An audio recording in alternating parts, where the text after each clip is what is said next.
He was the first Hispanic Solicitor General in Texas, the youngest Solicitor General in the United States, and the longest to hold the position in Texas. And now he wants to be your next Texas Senator. We're honored to be joined by Ted Cruz this afternoon. Mr. Cruz, thanks for coming on here and joining us. And I know you probably wanted the Lone Ranger to interview you, but I just thought that someone running for Senate should not be interviewed by the Lone Ranger. I just thought, you know, they might get a picture there and might hurt the campaign. Well, I'm hoping at least Tonto will ride in on Trigger in a minute.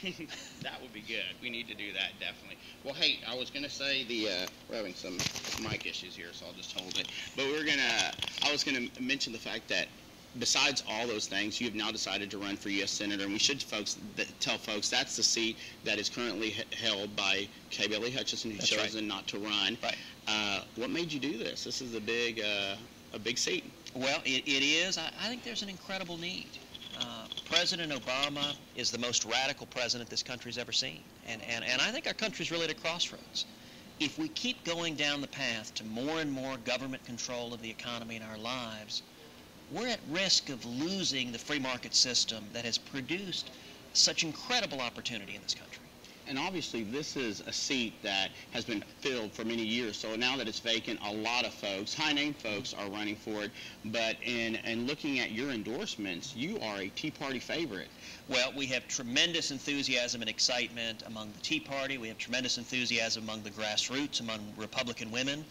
And we've just been seeing phenomenal momentum. We've managed to really unify conservatives across the state of Texas. And in fact, just 3 weeks ago, National Review magazine put our campaign on the cover of their magazine. Now, the last time National Review put a Senate candidate on the cover, that was Marco Rubio 2 years ago. And of course, that is the man who ran for Florida Senate, is now a senator of Florida. And you share a lot from him. He also came from Cuban immigrants, and you are being called the Marco Rubio of Texas. How does that make you feel? Well, it's a tremendously kind comparison. I think Marco Rubio's election in 2010 was the most important election in the country. And I will tell you, Marco and I share a very similar personal story, a story I know, Angel, you know That's well right. in your personal life. My dad is from Cuba. He was born in Cuba, grew up in Cuba. As a teenager, when he was 14, he began fighting with Fidel Castro in the revolution. And he fought for 4 years. He was thrown in prison. He was tortured, actually, as a 17-year-old. And he fled Cuba in 1957, came to Texas to go to the University of Texas. And when he arrived, he was 18 years old. He didn't speak a word of English. And he had $100 sewn into his underwear. And he got a job as a dishwasher making 50 cents an hour. And he worked full-time. He paid his way through school. And he graduated from the University of Texas and started a small business. Now, when I was a kid, Angel, and I suspect you had the same experience growing up, my dad said to me over and over again, when we faced oppression in Cuba, I had a place to flee to. Mm-hmm. If we lose our freedom here, where do we go? And that's a very good point, because as you said, yeah, my parents are Cuban as well, and I think when you learn to appreciate the American dream more than a lot of Americans sometimes do, because of the fact that our parents lost that freedom and now we're gaining it. But it's also, you know firsthand from your parents what communism, or I guess when the government takes too much control. Yep. And again, that ties in well to what a lot of the folks in the Tea Party feel, and a lot of Americans are currently feeling about the government. Tell me a little bit about how you would work on changing that, because you would go to a Washington that basically is ingrained like that. In fact, you had a good quote, I think, of that you used at a recent gathering about invertebrates can't stand, and tying it to Washington politicians. Well, you know, there's been a real problem in the Republican Party with a lot of politicians who haven't stood for anything, who haven't had a backbone.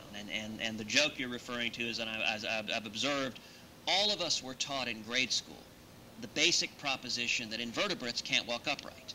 And yet politicians disprove that every single day. You know, the Tea Party is a direct result of millions of Americans rising up because they're concerned about the direction our country's going in. They're concerned if the government keeps growing and growing in power and spending beyond our means, that we're going to lose the incredible freedom and opportunity to work towards the American dream. And the reason I'm running is simple. It is to lead the fight to stop the Obama agenda, to defend free market principles, and to defend the Constitution. And your visit here to Southeast Texas, obviously, this area has been traditionally strongly Democrat, but it's conservative Democrat, but it has a huge following by a Tea Party. The Southeast Texas Tea Party has a big group here. What are you hoping? Do you think this is a good area for you to have support in the Republican primary? I certainly hope so and believe that's the case. I mean, in Southeast Texas, you've got a lot of working class people who are working hard to provide for their families, to take responsibility for their families, and to work towards the American dream. And what goes away when government takes over the economy is that social and economic mobility. When my dad was washing dishes, making 50 cents an hour, didn't speak English, I've said many times, thank God some liberal didn't come put his arm around him and say, let me take care of you. Let me put you on a government check. Let me make you dependent on government. And by the way, don't learn English. That would have been absolutely destructive. The only way anyone ever works towards and achieves the American dream is taking responsibility for their own life, working hard to provide for themselves and their family. And that's what's being threatened right now under the Obama administration. And of course, folks, we have a graphic up there to show folks where you'll be tonight. You'll be at Goodfellas, by the way, good food there, so definitely get yourself a bite while you're there. That's on Dowell and Tuscany Park at 5:30, so obviously if you have a chance to go out there to be Mr. Cruz in person, definitely do that. And tell me a little bit about the presidential race, because obviously you probably work close to Governor Rick Perry. He is running right now, having, going through some tough times. How do you think that'll pan out as far as the presidential race? Well, I am enthusiastically supporting Governor Perry. I endorsed him the day he announced, and the reason I'm supporting him is simple. I think he is the strongest conservative in the race who can win the race. He's had a tough couple of weeks, but I think the reaction when he got in and everyone immediately said he'd won it before it started, I think that was grossly overstated. And I think the reaction in the past couple of weeks on having a few challenging debates has also been grossly overstated. In my view, he's got a strong record. He's a tenacious campaigner, and I think he's going to be the most effective candidate.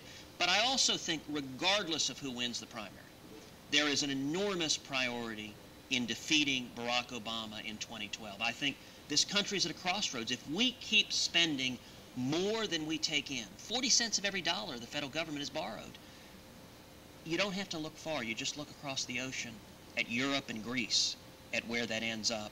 And I don't think we can allow that to happen for our kids and grandkids. And you have a big field, too, a crowded field. How do you think you're going to get your message out there with so many people in this race? Well, I'll tell you, it has been a crowded field, but we've actually seen a number of the candidates drop out. And the reason is we've been able to unify conservatives. We've raised over $2.8 million in this race, which is more than any candidate in the race. We've unified conservatives. I'll tell you, the four strongest conservatives in the U.S. Senate are Senator Jim DeMint, Senator Mike Lee, Senator Rand Paul, and Senator Pat Toomey. I'm the only candidate in the country that all four of those senators are supporting. And the reason they're supporting our campaign is they need reinforcements. We need strong, principled conservatives with a backbone who are willing to stand up and not just fight against the Obama agenda, but stand up to Republican leadership when they're urging easy compromise.